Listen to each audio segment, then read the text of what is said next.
বাদশা জুলকারনাইন ইমানদার মানুষ, যখন দেখলেন জীবনের শেষ লগ্নে মৃত্যু অতি সন্নিকটে, পরিবারের লোক আর তেনার প্রশাসনিক ডিপার্টমেন্টকে ডাক দিলেন। ডাক দিয়ে বাদশা জুলকারনাইন চারটা উপদেশ দিলেন। বলেন কয়টা? বাদশা জুলকারনাইন প্রথমে বললেন, ও আমার পরিবারের লোকেরা, ও আমার প্রশাসনিক ডিপার্টমেন্টের লোকেরা, আমি বাদশা জুলকারনাইন মনে হয় আর বেশি দিন বাঁচব না। আমি যদি আল্লাহর ডাকে সাড়া দিয়ে চলে যাই গো, চারটা নির্দেশ দিচ্ছি, আমি মরার পরে আমার এই চারটা উপদেশ তোমরা যথাযথভাবে পালন করবেন। বলেন সুবহানাল্লাহ। বাদশা জুলকারনাইন বললেন, ও আমার মন্ত্রী পরিষদ, ও আমার প্রশাসনিক ডিপার্টমেন্ট, ও আমার পরিবারের লোকেরা, প্রথম নাম্বার নির্দেশ আমি দিচ্ছি, আমি বাদশা জুলকারনাইন যখন ইন্তেকাল করব, ও আমার পরিবারের লোকেরা বড়ই পাতার গরম ধরে আমার গোসলটা দিয়া সাদা ধপধপে কাপড়ে মোড়াইয়া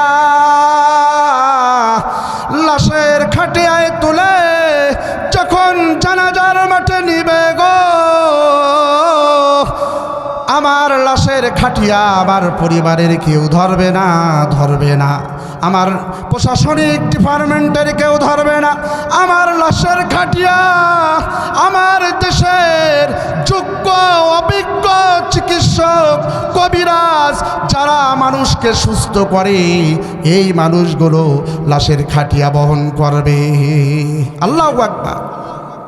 2 নম্বর নির্দেশ দিলেন বাদশা জুলকারনাইন, ও পরিবারের লোকেরা শোনো, আমার লাশের খাটিয়ায় যখন লাশটা রাখবে গো, সাদা ধপধপে কাপড়ে পুরা শরীরটা ঢেকে দেবে, কিন্তু আমার হাত দুটো একদম খালি করে বাইর করে রাখবা।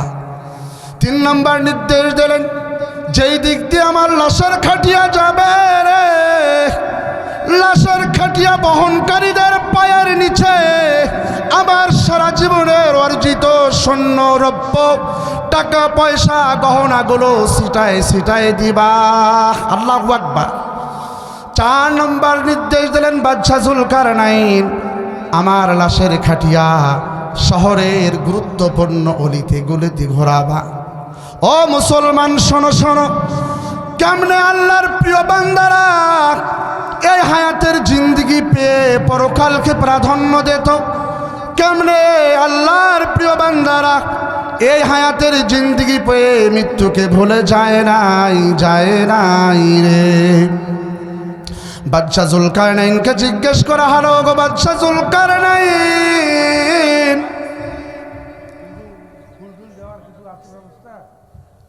শুভেচ্ছা দাও। কথা আমরা একটু আস্তে বলি, জিকির করি লা ইলাহা, কথা একটু আস্তে বলি, যদি কোনো কাজ থাকে আমরা ধীরে সাস্তে করি। জিকির করেন না কেন? এখনো এতগুলা মানুষ তাকবীর দে, আল্লাহ লিল্লাহি তাকবীর। মন খারাপ নাকি? শীত লাগছে?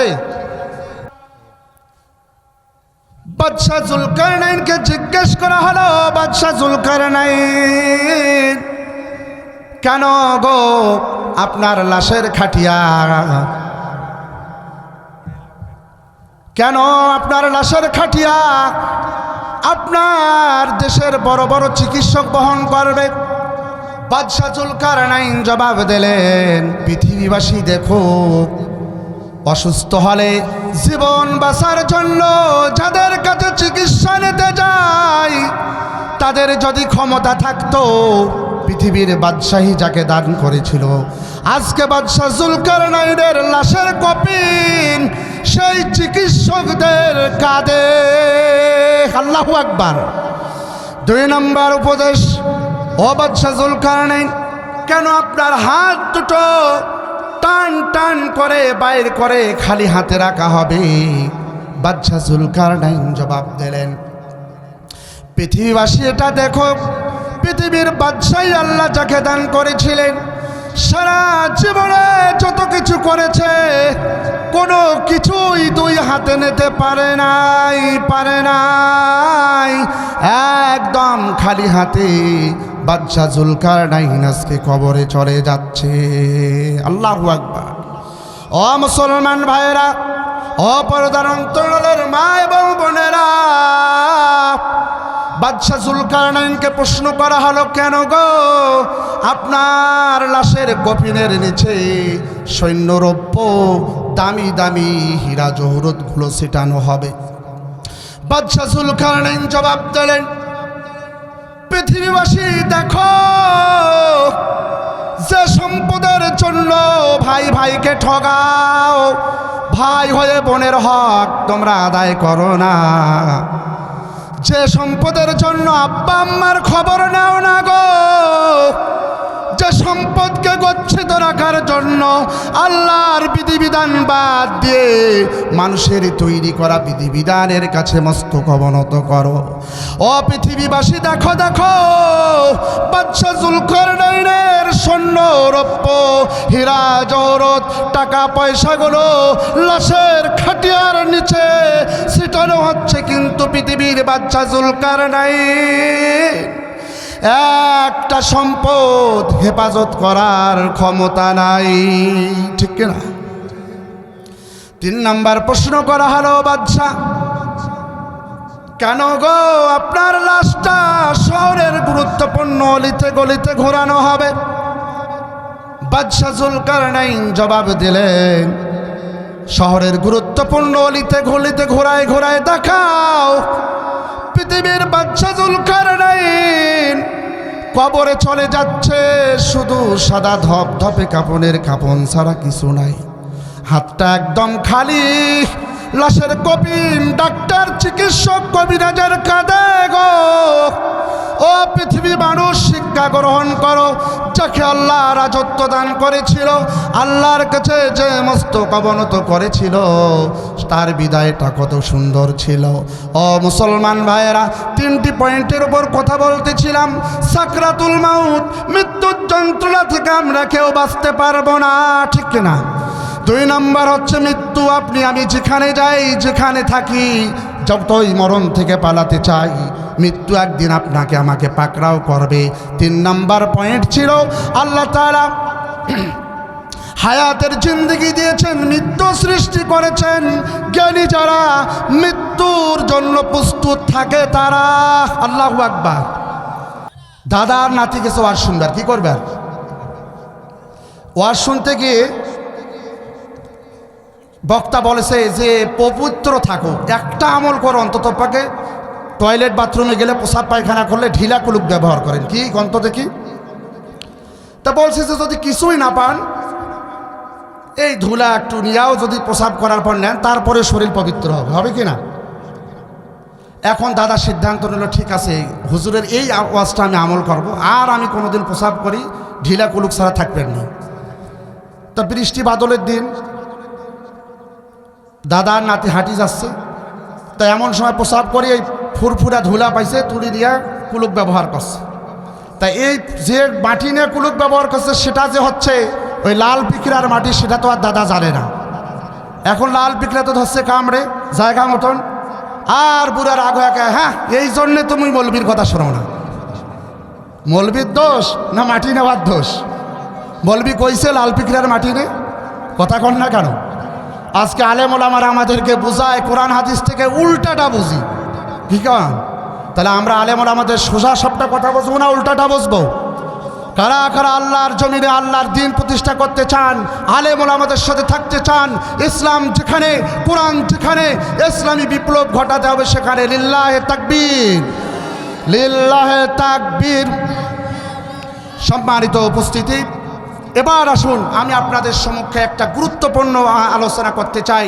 সেটা হচ্ছে আল্লাহ তাবারক ওয়া তাআলা আমাদেরকে ইনসাফ ভিত্তিক সমাজ বিনির্মাণ করার জন্য নির্দেশ দিয়েছেন। বলেন সুবহানাল্লাহ।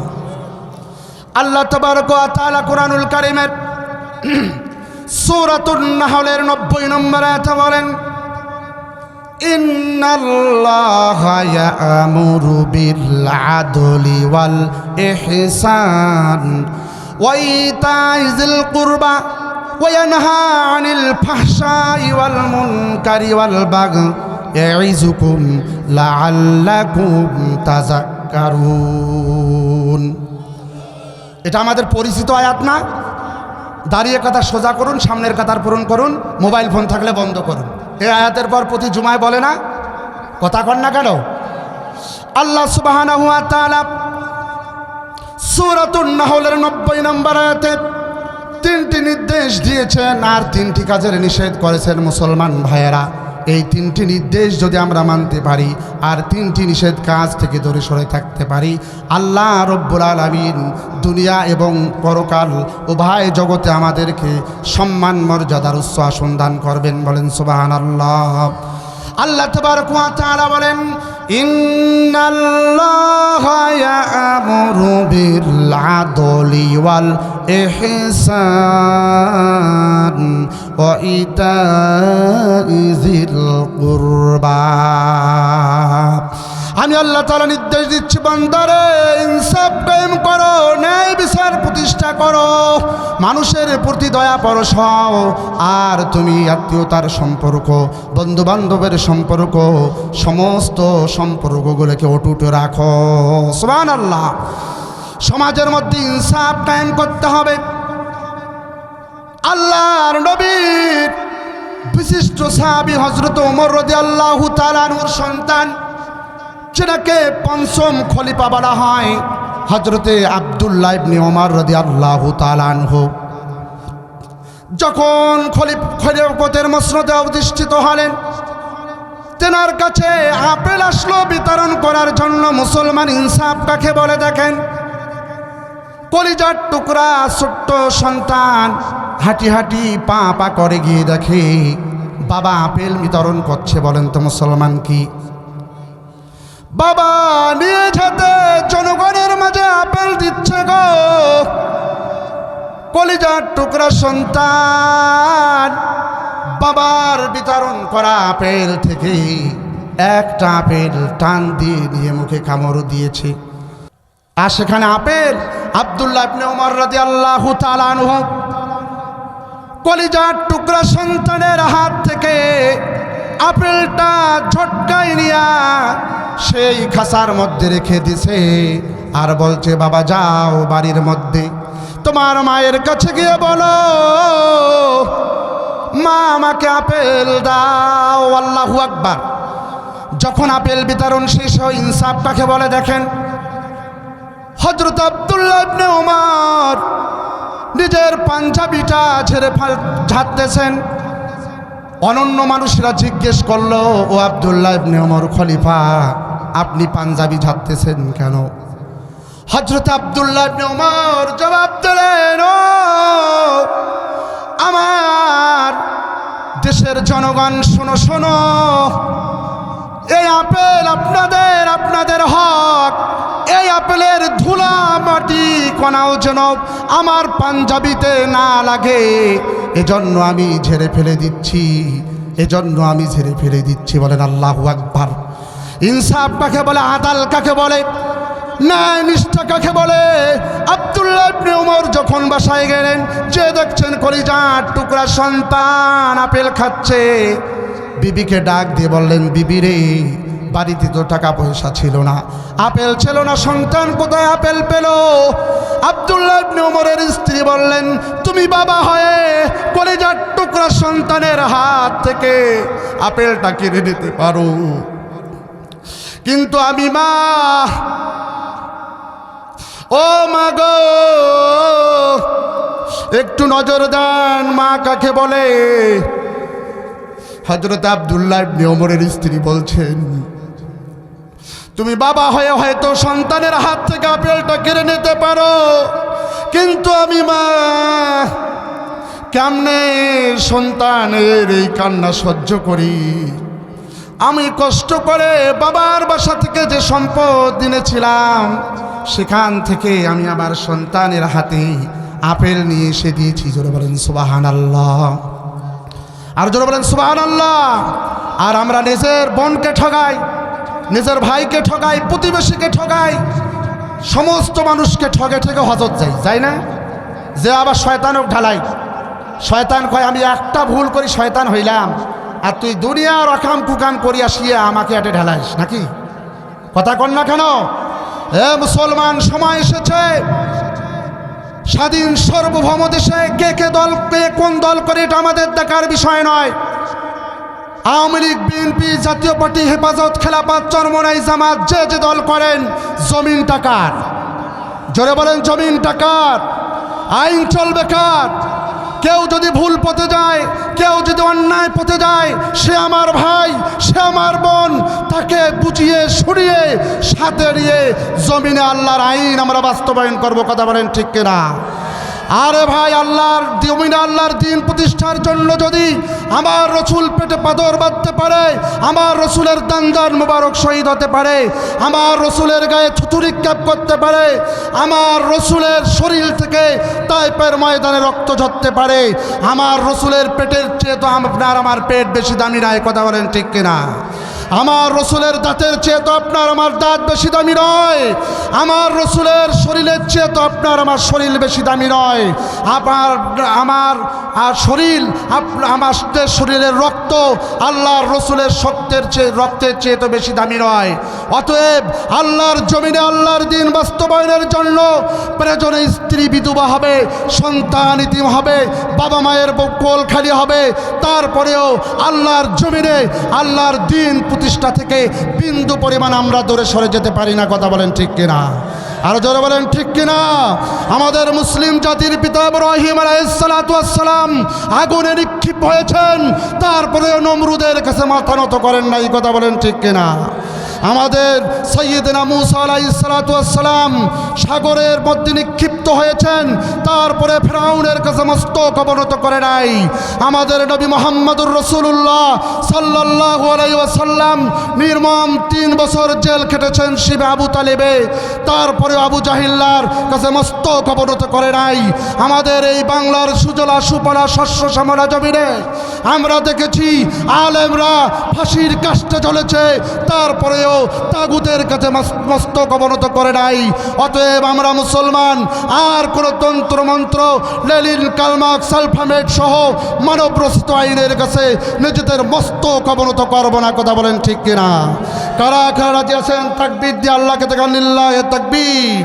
প্রিয় ভাইয়েরা, এই দেশে ইসলাম বাস্তবায়নে আওয়ামী লীগ বাধা নয়, বিএনপি বাধা নয়, জাতীয় পার্টি বাধা নয়, কোনো অমুসলিম বাধা নয়। এই দেশে ইসলাম প্রতিষ্ঠার ক্ষেত্রে সবচেয়ে বড় বাধা হচ্ছে মাথায় পাগড়ি পরা, শরীরে বড় পাঞ্জাবি পরা, পা দাড়ি টুপি রেখে মুসলমান নামের আব্দুল্লাহ ইবনে উবাইয়ের মুনাফিকরা। কথা বলেন ঠিক কিনা? এদেশে আওয়ামী লীগ, বিএনপি, হেফাজত, খেলাফত সকলেই আমরা ইসলাম চাই, কিন্তু আমাদের সঙ্গে থেকে মিলে মিশে থেকে আমাদের মতো ভ্যাস ধরে এক শ্রেণীর আলেমরা বাতিলের তাবেদারি করে ইহুদিদের এজেন্ডা বাস্তবায়ন করতে চায় এই জমিনে। কথা বলেন ঠিক কিনা? তারা মসজিদের ইমাম হতে পারে, মাদ্রাসার মুহতামিম হতে পারে, তারা বড় পীর হতে পারে, তারা বড় ইসলামের রাহবার দাবি করতে পারে। তাদের তন্ত্রমন্ত্র ষড়যন্ত্রের কাছে আমরা কখনো আমাদের মতামত একত্রতা ঘোষণা করব না। কথা বলেন ঠিক কিনা? আমরা জন্মেছি এই জমিনে, একদিন মরতে হবে, মরতেই যদি হয় যতক্ষণ বাঁচবো সাত যতক্ষণ চলবে বিধান মানব কার? জোরে বলবেন, বিধান মানব কার? টেকনাফ থেকে তেতুলিয়া, রূপসা থেকে পাতুরিয়া, সুন্দরবন থেকে বান্দরবান 56,000 বর্গ মাইলের এই জমিনকে ককশিন কালেও তাগুদের কাছে, আমরা বিদেশি বিবয়ীদের কাছে আমরা আমাদের জমিন ছেড়ে যেতে পারি না। কথা বলেন ঠিক কিনা? এই দেশ মসজিদের দেশ, মাদ্রাসার দেশ। এই দেশে পদার্পণ করেছেন অসংখ্য পীর আউলিয়াগণ, এই দেশে পদার্পণ করেছেন শাহজালাল আমিনী রহমতুল্লাহ আলাই, এই দেশে পদার্পণ করেছেন মাই সরওয়ার বলখি, এই দেশে পদার্পণ করেছেন আমাদের রংপুরে কেরামত আলী জৈনপুরি। অতএব ওলি আল্লাহর এই জমিন কোনো নাস্তিক মুরতাদের তাদের কোনো এজেন্ডা এই জমিনে আমরা বাস্তবায়ন হতে দেব না। কথা বলেন ঠিক কিনা?